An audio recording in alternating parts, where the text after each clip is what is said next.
नमस्कार, आप देख रहे हैं लखनऊ का अभिमान न्यूज और मैं हूं आपके साथ ज्योतिका। आइए रुक करते हैं खबर की ओर।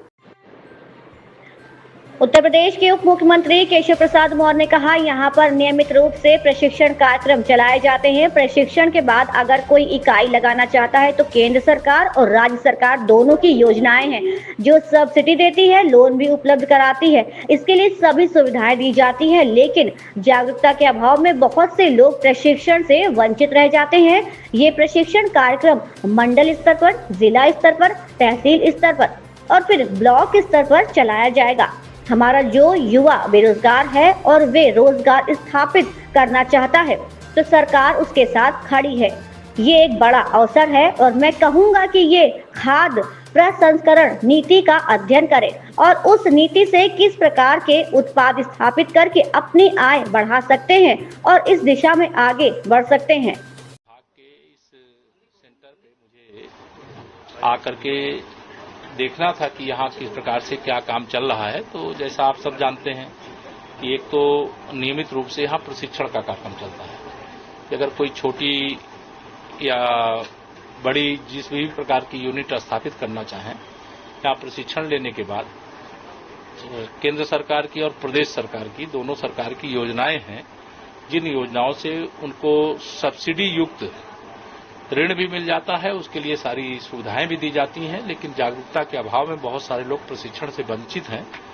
हमारे 1,70,000 लोग प्रदेश में प्रशिक्षित हुए हैं, लेकिन आगे ये प्रशिक्षण का कार्यक्रम मंडल स्तर पर, जिला स्तर पर, तहसील और फिर ब्लॉक स्तर पर करेंगे। जो हमारा युवा बेरोजगार है, अगर वो रोजगार स्थापित करना चाहता है, अपने परिवार को आगे बढ़ाना चाहता है, तो सरकार उसके साथ खड़ी है। बहुत बड़ा अवसर है और मैं सबसे कहूंगा कि ये जो खाद्य प्रसंस्करण नीति है उसका अध्ययन करें और उस नीति के क्रम में वह कौन सी यूनिट लगा करके कहां पर किस प्रकार का उत्पाद तैयार करके किस प्रकार से अपनी आमदनी बढ़ा सकते हैं, इस दिशा में आगे बढ़ें।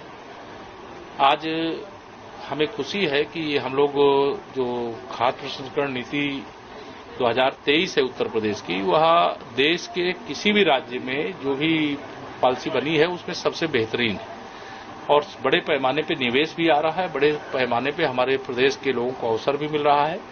और जो हमारे टेक होम राशन प्लांट स्थापित है, जो विशेष तौर से समूह की दीदियां ही चलाती हैं, उन सब की आमदनी बढ़ाने के लिए भी, जैसे बिजली का बिल उनका बहुत ज्यादा आता था, तो उनको खाद्य प्रसंस्करण नीति 2023 के तहत सोलर सब्सिडी दी गई।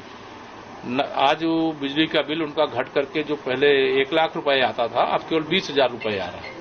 तो यह अपने आप में उपलब्धियां हैं और महिला सशक्तिकरण की दिशा में, युवाओं के लिए रोजगार उपलब्ध कराने की दिशा में, गरीबों के उत्थान की दिशा में, गांव हो शहर हो सब जगह इस योजना का लाभ मिल सकता है। इस खबर में बस इतना ही। बने रहिए लखनऊ का अभिमान न्यूज के साथ।